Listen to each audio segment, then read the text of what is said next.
జీవితంలో ఒకే నియమాన్ని అనుసరించు. సూటిగా మాట్లాడు, నిజమే మాట్లాడు, ఎదురుగా మాట్లాడు. అప్పుడే అసలైన వ్యక్తులు నీతో ఉంటారు, నకిలీ వ్యక్తులు దూరంగా వెళ్ళిపోతారు. అర్థమైందనుకుంటా. పరిస్థితులు ఇంకాస్త దారుణమైనా కూడా ఒక్కడివే నిలబడు, ఒంటరిగా నిలబడు. కష్టాలు ఏడ్చినా పోవు, సుఖాలు నవ్వినా రావు. అలవాటైతే కష్టాలే సుఖాలుగా మారుతాయి. కావలసింది కేవలం ఓపిక. గుర్తుంచుకోండి, ప్రపంచం మొత్తం కూడా నమ్మక ద్రోహులతోనే నిండి ఉంది. ఎవరిని గుడ్డిగా నమ్మకు. 100 కోట్ల జనాభా అయితే 200 కోట్ల ముఖాలు కాదంటారా? నగదును పొదుపుగా వాడితే జీవితంలో ఎదుగుతావు. అలాగే మాటను అదుపుగా వాడితే సమాజంలో ఎదుగుతాం. గుర్తుంచుకోండి. పూజలు పునస్కారాలు అక్కర్లేదు. లేని వారికి ఒక పూటైన అన్నం పెట్టి చూడు. పుణ్యం వెతుక్కుంటూ మరీ నీ దగ్గరకు వస్తుంది.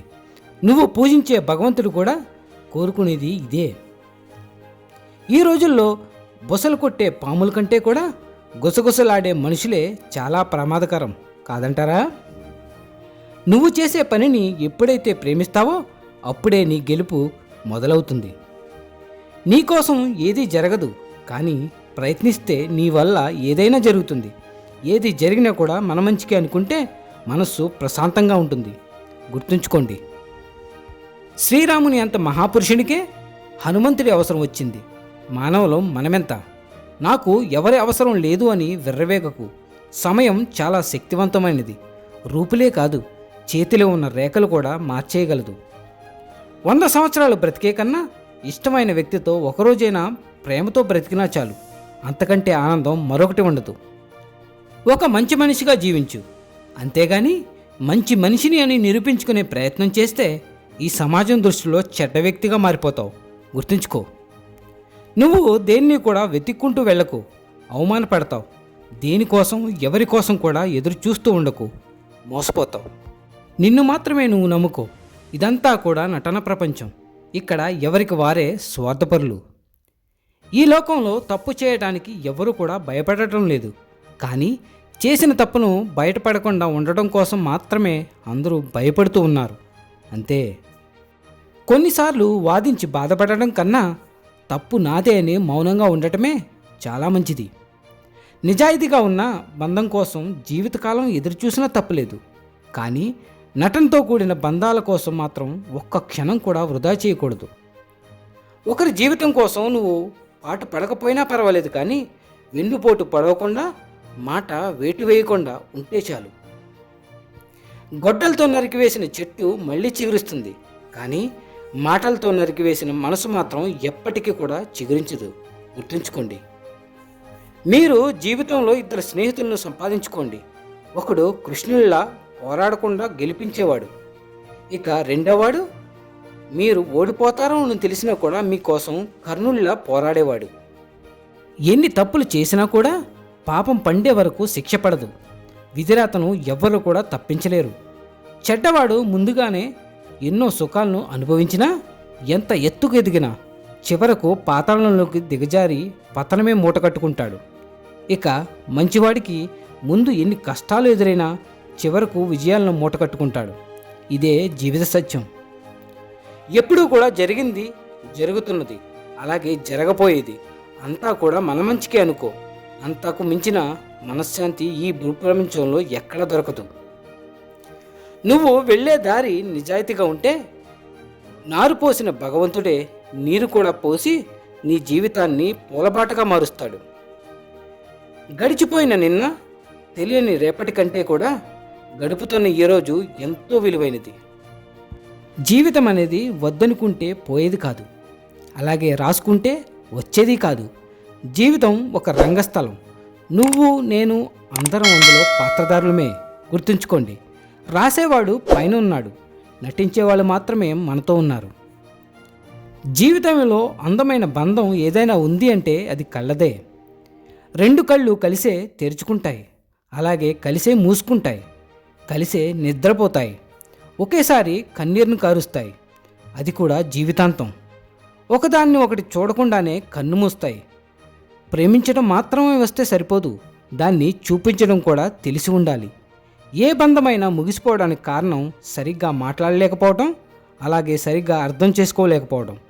సుఖాల్లో ఉన్నప్పుడు ఎవరైనా కౌగిలించుకుంటారు, కానీ కష్టాల్లో ఉన్నప్పుడు కౌగిలించుకున్నవారే నీ వాళ్ళని గుర్తుపెట్టుకో. అదృష్టంతో దొరికిన ప్రేమ, అలాగే పేదవాడితో చేసిన స్నేహం, ఇవి రెండూ కూడా మోసం చేయవు. కథలని బొమ్మకు కవితలు చెప్పినా, మారని మనిషికి నీతులు చెప్పినా ఒక్కటే కాదంటారా? కొందరు నచ్చితే ఇష్టపడతారు, మరికొందరు నమ్మితే ఇష్టపడతారు. రెండింటికి చాలా తేడా ఉంది, గమనించండి. గుడ్డిగా పనిచేసేవాడు ఎప్పటికీ ఎదగలేడు, కానీ తెలివిగా పనిచేసేవాడు ఎదుగుదలను ఎవ్వరూ కూడా ఆపలేరు. మనం మాట్లాడే బంధాలను వదిలేయడమే ఉత్తమం. ఒకే ఒక్కరోజు బ్రతికే పువ్వే తల ఊపుతూ విరబూసి నవ్వుతూ ఉంటే, నూరేళ్లు బ్రతికే మనం చిరునవ్వుతో బ్రతకలేమా? బ్రతకాలి. ఎందుకంటే ఉండేది ఒక్కటే జీవితం, గుర్తుంచుకోండి. ఒక నేత పుడితే 100 మందిని పాలిస్తాడు, ఒక నియంత పుడితే 100 మందిని శాసిస్తాడు. అదే ఒక రైతు పుడితే 100 మందిని పోషిస్తాడు. పని చేసేవాడు చిన్న చిన్న పొరపాట్లు చేస్తాడు, ఇక పని చేయనివాడు పొరపాట్లు వెతకడమే పనిగా పెట్టుకుంటాడు. అర్థం చేసుకునే వాళ్లకు వివరించాల్సిన అవసరం లేదు, అన్నింటినీ విమర్శించేవారిని పట్టించుకోవాల్సిన అవసరం అంతకంటే లేదు. నమ్మకూడని వారి మీద నమ్మకం పెట్టుకోవడం ఎంత తప్పో, నమ్మాల్సిన వారిని అనుమానించడం కూడా అంతే తప్పు. ఒక ఆడది మగవాడిని వదిలేస్తే బరి తెగించింది అందుకే వదిలేసింది అంటారు, కానీ ఒక మగవాడు ఆడదాన్ని వదిలేస్తే తప్పు చేసి ఉంటుంది అందుకే వదిలేశాడు అంటారు. ఇక్కడ ఎవరిని వదిలేసినా కూడా మచ్చపడేది మాత్రం మగువకే. మెడలో తాళిని తెంచుకోలేక, ఆ బంధాన్ని వేరొకరితో పంచుకోలేక, మెడతాడు ఉడితాడైతే బాగుండు అని బ్రతుకుతున్న ఆడవాళ్ళు ఎందరో. కన్నీళ్లను కళ్ళలో దాచుకోలేక, అలాగే కన్నవారితో చెప్పుకోలేక, అటు కట్టుకున్న వాడితో కలిసి ఉండలేక, బాధని గుండెల్లో దాచి పైకి నవ్వుతూ సతమవుతున్న స్త్రీమూర్తులు ఎందరో. ఇక నిజానికి వెళ్దామండి. ఒకచోట తండ్రి కూతుళ్ళు ఉన్నారు. తండ్రికి కూతురన్నా, కూతురికి తండ్రన్నా చాలా ప్రేమ. అమ్మాయి పెద్దయ్యాక కాలేజ్ ఫ్రెండ్స్తో బయటకు వెళ్ళడానికి తండ్రిని కాస్త డబ్బు అడిగింది, కానీ ఆ తండ్రి లేవన్నాడు. దానికి కూతురు బాధపడుతూ తల్లి దగ్గర అడిగిన డబ్బులు ఇవ్వలేకపోయారు అని చెప్పుకొని చాలా బాధపడింది. అదే విషయాన్ని భార్య భర్తతో చెప్పింది. అది విన్న తండ్రి, చిన్నప్పటి నుంచి అడిగింది ఇచ్చి పెంచాను, ఈసారి డబ్బులు ఇవ్వకపోయినందుకే అలా మాట్లాడాలా అని చాలా బాధపడ్డాడు.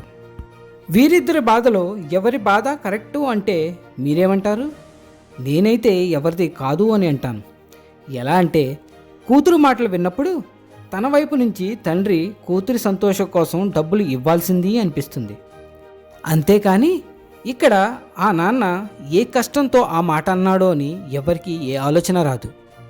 ఇక తండ్రి వైపు నుంచి ఆలోచిస్తే, కూతుర్ని అంత ప్రేమగా పెంచిన వ్యక్తి ఒక్కసారి డబ్బులు ఇవ్వకపోతే ఆ కూతురు అలా మాట్లాడి ఉండాల్సింది కాదు అనిపిస్తుంది. అంతేగాని ఇక్కడ తండ్రి డబ్బులిస్తే ఆ కూతురు ఎంత సంతోషపడేదో అన్న ఆలోచన రాదు. అందుకే నేనైతే ఎవరి వేలో వాళ్ళు కరెక్ట్ అంటాను. మరి మీరేమంటారు? ఏదేమైనా సర్వేజన సుఖినో భవంతు. మళ్ళీ వచ్చే వారం కలుద్దాం మరిన్ని మంచి మాటలతో. Signing off Venkat. Thank you.